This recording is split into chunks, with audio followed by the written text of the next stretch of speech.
अस्सलाम वालेकुम। ख्वाजा आसिफ सीनियर सियासतदान हैं, वज़ीर दिफा भी हैं। उन्होंने एक ताज़ा बयान दिया जिसमें कहा कि जी PDM को किस तरह हमारी हुकूमत को इमरान खान की सियासत ने फ़ायदा पहुँचाया। तहरीक इंसाफ के चेयरमैन साबिक़ वज़ीर आज़म, उन्होंने जो कदम उठाए, सियासी तौर पर फैसले किए, उससे हमें बड़ा फ़ायदा हुआ। अच्छा, उस पर तो आते हैं, लेकिन ख्वाजा आसिफ साहब ने जो कहा है टेलीविज़न पर आकर, हम न्यूज़ पर सबर अब्बास साहब के प्रोग्राम में, उन्होंने जो राज खोले हैं वो किसको फ़ायदा पहुंचा रहे हैं, किसको नुकसान पहुंचा रहे हैं, उसका भी जायज़ा लेना ज़रूरी है। ख्वाजा आसिफ साहब ने हम न्यूज़ पर ये कहा है और उसका क्लिप भी मौजूद है और इस पर बड़ा इस वक्त सोशल मीडिया पर कोहराम मचा है, बड़ी बात हो रही है कि ख्वाजा आसिफ साहब ने तो आखिरकार एडमिट कर लिया कि साजिशें बड़े अरसे से शुरू हो गई थी।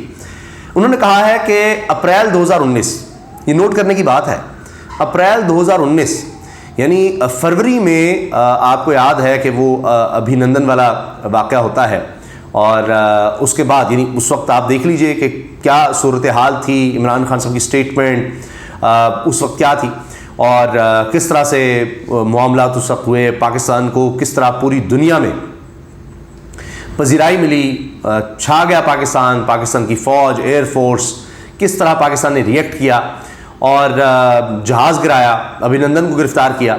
अब उसके सिर्फ 2 महीने बाद ही ये काम हो रहा है। ख्वाजा आसिफ साहब कह रहे हैं, मैं नहीं कह रहा, ख्वाजा आसिफ ने कहा जी कि अप्रैल 2019 में ही, उनके अल्फाज ये है कि जी जो लाने वाले थे वो उकता गए, उन्होंने हाथ खड़े कर दिए, यानी इस्टेब्लिशमेंट, यानी जनरल कमर जावेद बाजवा उस वक्त भी ये इल्ज़ाम लगाते थे, उसके बाद भी बात करते रहे कि जी बाजवा साहब लाने वाले हैं, आर्मी चीफ थे और उनके खिलाफ नवाज शरीफ ने क्या क्या तकरीरों में नहीं कहा। ख्वाजा आसिफ भी बहुत कुछ कह चुके हैं फ़ौज के हवाले से और बाजवा साहब के बारे में और दीगर, इनकी पूरी फहरिस्त है।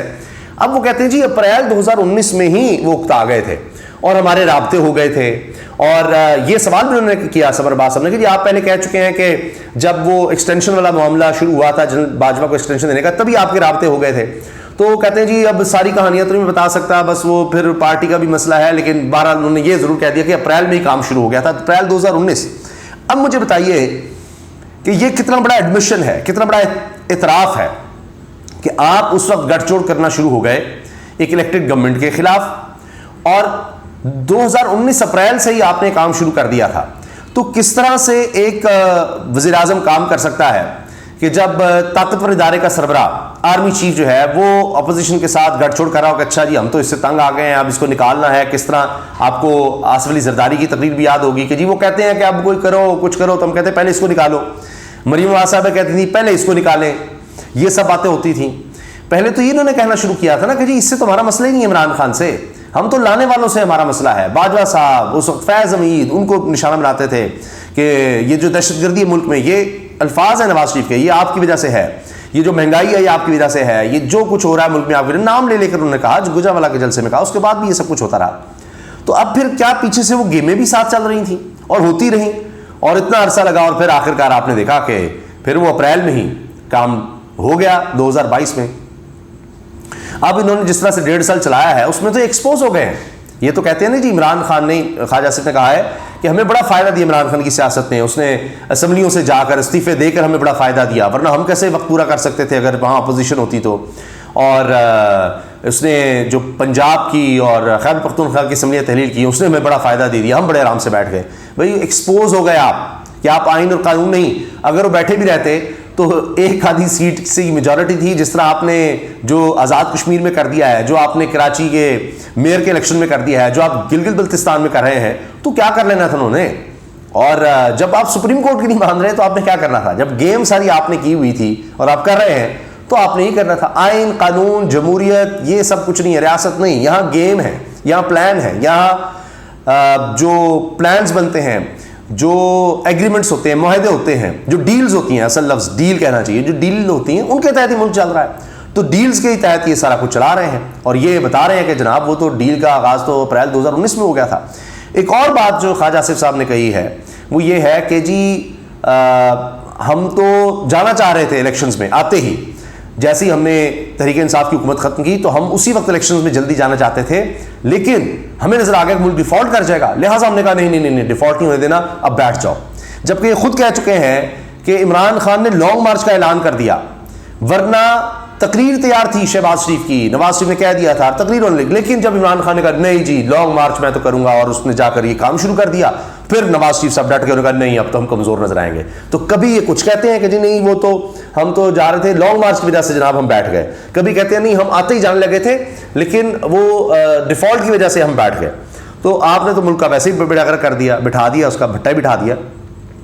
ख्वाजा साहब वैसे भी मशहूर हैं, ये वेंटिलेटर का इनका बड़ा मशहूर हुआ था जी, हमें तो अमेरिका के वेंटिलेटर्स लगे हुए हैं, उनके बगैर हम रह नहीं सकते, ये हो जाएगा वो हो जाएगा। अभी हाल ही में उन्होंने असेंबली में तकरीर की और कहा कि ये जो बैठे हुए हैं यूनिवर्सिटियों में और ये सब डाकू हैं, बाद में माफ़ी मांगते फिरे। वहाँ पर उन्होंने जो ओवरसीज़ पाकिस्तानी के हवाले से जो कुछ कहा कि जी ये बेशरम लोग हैं, ओवरसीज़ पाकिस्तानी ये बेशरम लोग हैं, सिर्फ यहाँ पर दफनाने आते हैं। अच्छा वो जो रेमिटेंसेस भेजते हैं उसके लिए आपकी रालें टपक रही होती हैं कि जी भेज दो, फिर ये आप जब करेंगे सलूक उनके साथ तभी जनाब 4 अरब डॉलर से कम हो गई हैं हमारे जो रेमिटेंसेस हैं, उसमें तो कसूर आपका है, आपके और इसहाक डार साहब का जो उन्होंने किया। और अब आप देखें कितने फीसद नीचे गया है काम रेमिटेंसेस का। मैं आपको एग्जैक्ट बताता हूँ, 2023 में 4.254 अरब डॉलर की कमी आई है। ये आप देखिए 27 अरब डॉलर आए हैं, जबकि 2022 में ये 31 अरब डॉलर आए थे रेमिटेंसेस। अच्छा वो भी तब भी नीचे जाना शुरू हो गए थे, हुकूमत तो तब भी इनकी आ गई हुई थी ना, 2022 में भी तो नहीं हुकूमत थी, लेकिन वो जाते जाते आहिस्ता वो 23 में और ज़्यादा काम तेज़ हो गया। और आगे भी यही लग रहा है कि जब तक इनकी हुकूमत है काम नीचे जाएगा, जब आप ओवरसीज़ को गालियाँ देंगे तो फिर यही होगा। अब देखें ना कि माफ़ी की बात है, उस्मान डार साहब की वालदा के साथ जो पुलिस ने बदसलूकी की, इन्होंने कहा जी मैं घर जाके माफ़ी मांगने के लिए तैयार हूँ। ना घर गए ना उसके बाद वो सिलसिला रुका बदतमीज़ी का पुलिस की तरफ से, कुछ ऐसा नहीं हुआ। और उसके बाद भी बहुत से घर तोड़े गए, घरों में जाकर तोड़ फोड़ की गई मुखालिफिन के। ये इन्हीं का खासा है, ये यही कर सकते हैं, इस हद तक यही गिर सकते हैं। तो ये जो कहते हैं ना इमरान खान की सियासत ने हमें फ़ायदा दिया, आपको एक्सपोज कर दिया कि आप कितने जालिम हो सकते हैं। अगर कोई नहीं मिल रहा तो उसके भाई को पकड़ लो, औरतों बच्चों कोई तखसीस नहीं है। पहले भी राना सलाम ने जिस तरह गिरफ्तारियों का सिलसिला शुरू किया था और उसको आगे बढ़ाया उन्होंने, तो वो काम वो करते रहे। अब इस पर शहबाज गिल भी कह चुके हैं जी ख्वाजा आसिफ का समंदर पार पाकिस्तान के खिलाफ तौहीन आमेज़ बयान शर्मनाक हरकत है। इनके पास इनके अपने सारे लीडर इस वक्त बैरून मुल्क रिहाइश पजीर हैं, लेकिन कहते हैं कि एक आम ओवरसीज़ पाकिस्तानी मुल्क से वफादार नहीं। आप मुल्क लूटने वाले हैं, वो बचाने वाले हैं, वो आपसे और आपके लीडरान इनसे ज़्यादा वफादार हैं। अच्छा अब इमरान खान साहब कहते थे सबसे कीमती असासा हमारा ओवरसीज़ पाकिस्तानीज हैं, वो रीढ़ की हड्डी की हैसियत रखती है हमारी मीशत के लिए, वो रेमिटेंसेस भेजते हैं, तो ये उनको गालियाँ देते हैं, ये फ़र्क है। तो ये जो ख्वाजा आसिफ साहब के बयानात हैं ना, ये इनको खुद एक्सपोज करते हैं, खुद इनकी सोच बताते हैं कि जनाब जो इनका वोटर नहीं है, इनको लगता है ओवरसीज़ नहीं है, उनको गालियाँ दो। अब यही वजह है कि अभी अमेरिका में आप देखिए कि तहरीक इंसाफ के चेयरमैन का जो खिताब है, जिस तरह डॉक्टर्स ने सुना है, जिस तरह वहाँ पर उनका खैर मकदम किया गया खिताब के ऐलान पर ही, तो फिर यही होगा। और आप जो हरकतें करेंगे उसके जवाब में यही होगा जो हुआ है। फिर ट्रैक्टर ट्रॉली कहना ख़वातीन को, शीर मज़ारी साहब को उन्होंने कहा था, तो ये सिलसिला उन्होंने जारी रखा है। ये ऐसे मामलात से, ऐसे अल्फाज से पीछे नहीं हटे। तो लिहाजा जब आप बोलते चले जाएंगे तो उसके बाद फिर आप खुद भी बहुत सी चीज़ों को एक्सपोज कर देते हैं, पता चल जाता है कि जनाब वो अच्छा ये सारा काम हुआ। तो ये तो खैर अब बाजवा साहब आजकल खामोश हैं, वरना पहले बाजवा साहब भी बड़े राज बताते रहे कि जनाब अगर तहरीक इंसाफ की हुकूमत रहती तो जनाब मुल्क को बड़ा नुकसान हो सकता था। फिर वो कहते नहीं मैंने नहीं कहा। कभी इंटरव्यू देते हैं जावेद चौधरी साहब को, वहाँ तफसील से इस बारे में बात करते हैं कि जनाब वो उस्मान बुज़दार बड़ा गलत था, अपने लोग नहीं पसंद करते थे। फिर कभी इसी हवाले से पता चलता है कि जनाब मंसूर अली खान साहब को कहा गया है कि नहीं ये तो जावेद चौधरी ने जो कहा है, जो तफसीलात दी हैं गलत हैं, ऐसा तो कुछ नहीं था।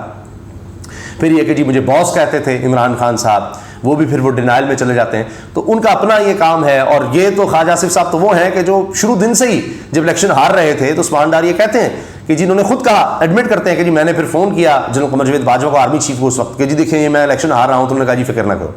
तो ये सब बातें ख्वाजा आसिफ साहब ऑन रिकॉर्ड कर रहे हैं, सब बता रहे हैं कि किस तरह से ये सब साजिशें करते रहे।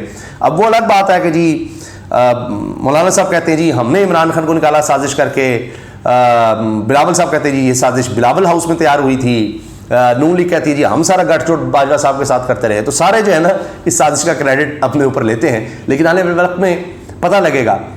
और अब भी पता लग रहा है कितने ये जमहूरी हैं, कितना आईनी तरीके से उन्होंने सारा किया, वो सिंध हाउस का मामला और जो ये कर रहे हैं अभी भी जोड़ तोड़, अभी गिलगित बल्तिस्तान में देख लीजिएगा तो सारा पता लग रहा है लोगों को कि ये किस तरह से डीलों के तहत धौंस धमकी और इन तरीक़ों से गुंडागर्दी के तहत जनाब ये हुकूमत में आते हैं और हुकूमत में रहते हैं और हुकूमतें गिराते हैं और हुकूमतें बनाते हैं। अल्लाह हाफ़िज़।